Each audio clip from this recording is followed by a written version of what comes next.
Smart Ahmednagar news.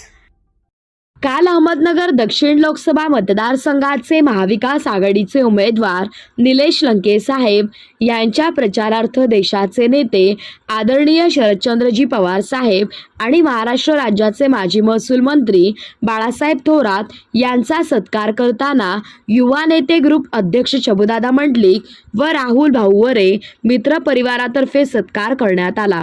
यावेळी विनोद साळवे, प्रकाश पैलवान, गोरख मस्के, घोरपडे मामा, सलमान भाई, गुलजार भाई, आकाश रोकडे आदी उपस्थित होते। ते आपले निलेशजी लंके साहेब आणि उपस्थित बाळासाहेबजी थोरात आणि आदरणीय व्यासपीठ मित्रांनो, या ठिकाणी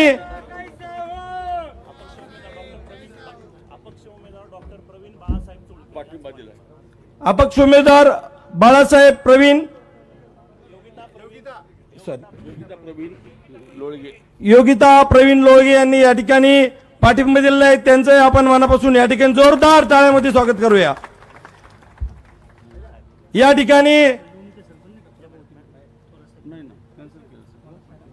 छत्रपती शिवाजी महाराजांना अभिवादन करतो। डॉक्टर महामानव बाबासाहेब ज्यांनी आपल्याला मतदानाचा अधिकार दिला आणि ज्यांनी या मंचकाला उभं राहण्याचा अधिकार दिला, त्यांना या ठिकाणी अभिवादन करतो। मित्रांनो, अधिक वेळ घेणार नाही। मी आज या ठिकाणी 2-4 मिनिटांमध्ये माझं मनोगत या ठिकाणी व्यक्त करणार आहे। मित्रांनो, या जिल्ह्याला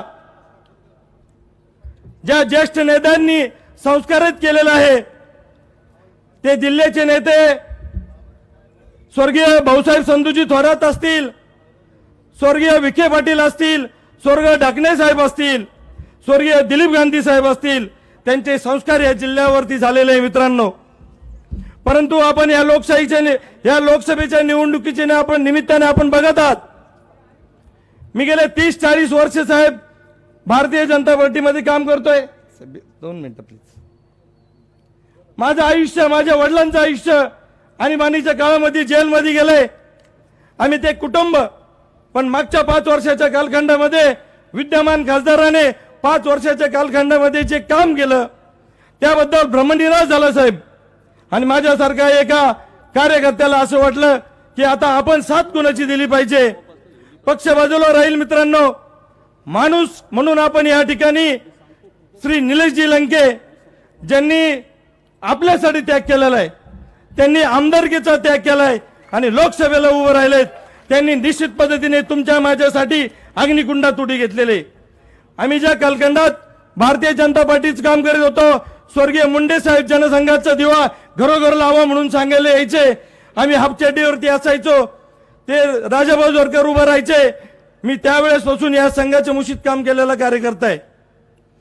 मी हे जे बोलतोय हे प्रातिनिधिक स्वरूपात आहे। भारतीय जनता पार्टीचे कार्यकर्ते असतील, संघाचे कार्यकर्ते असतील, विश्व हिंदू परिषदेचे कार्यकर्ते असतील, त्यांच्या मनामध्ये निश्चित पद्धतीने येणारी निवडणूक ही निस्ती निवडणूक नाही, ही जनशक्ती धनशक्तीची निवडणूक आहे। ही सामान्य माणसाविरुद्ध एका धनशक्तीची निवडणूक आहे। मित्रांनो, या निवडणुकीला सामोरं जात असताना अनेक प्रलोभनं समोर येतील, त्यांची अजून सुद्धा भाषा बदललेली नाही।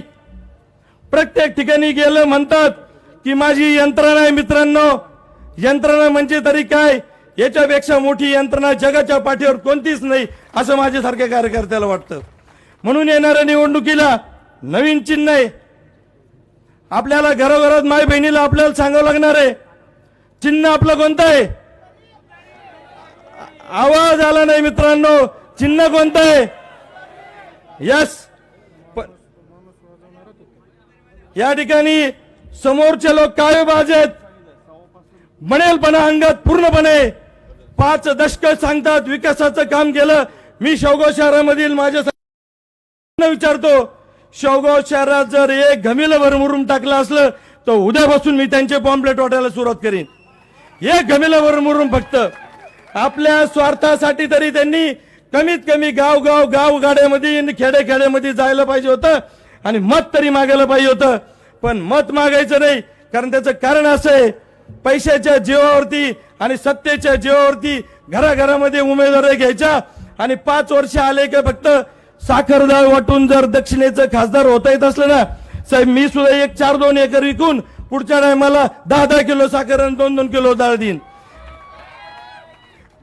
वेळेचं बंधन मित्रांनो, परत खेड्यात आल्यानंतर आपण गाव खेड्यात आल्यात बोलू. मी साहेबांची या ठिकाणी माफी मागतो, 2 मिनिटं अधिक बोललो साहेब.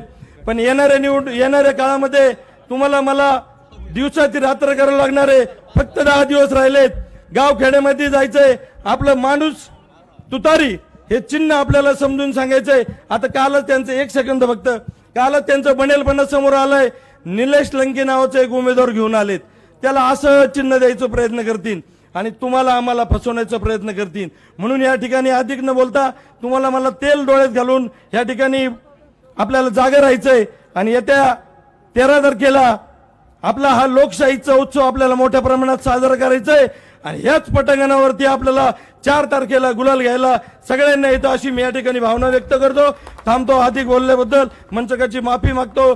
जय हिंद, जय महाराष्ट्र. यानंतर राष्ट्रवादीचे प्रदेश सरचिटणीस आदरणीय प्रताप काका ढाकणे. आदरणीय आपलं सर्वांचं श्रद्धास्थान, देशाचे नेते, या मराठा मातीची अस्मिता, महाराष्ट्राचा भूषण आदरणीय शरदचंद्र पवार साहेब, या राज्याचे नेते, आपल्या जिल्ह्याचे भूमिपुत्र आदरणीय बाळासाहेब थोरात साहेब, आपले उमेदवार निलेशजी लंके, राष्ट्रवादी काँग्रेसचे जिल्हाध्यक्ष, काँग्रेसचे जिल्हाध्यक्ष, शिवसेना उद्धव ठाकरेचे जिल्हाध्यक्ष, आजी माजी आमदार, सर्वच पक्षाचे सन्माननीय आदरणीय व्यासपीठ आणि आपण सर्व मतदार कार्यकर्ते बंधूंनो आणि तरुण मित्रांनो, आज लग्नाची तारीख मोठी आहे. मला असं वाटलं होतं तर आम्हाला टेन्शन होतं.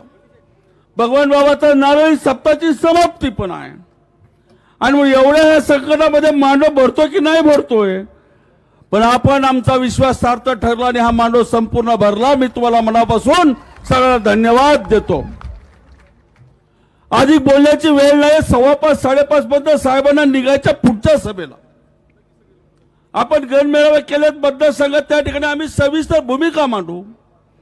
मी धन्यवाद देईल की आज भारतीय जनता पक्षाचे बंडू रासने असतील, नितीनराव काकडे असतील, उमेदवाराच्या वतीनं त्यांना धन्यवाद देतो की आपण आमच्याबरोबर काम करण्याचा निर्णय घेतला. आपलं स्वागत आहे.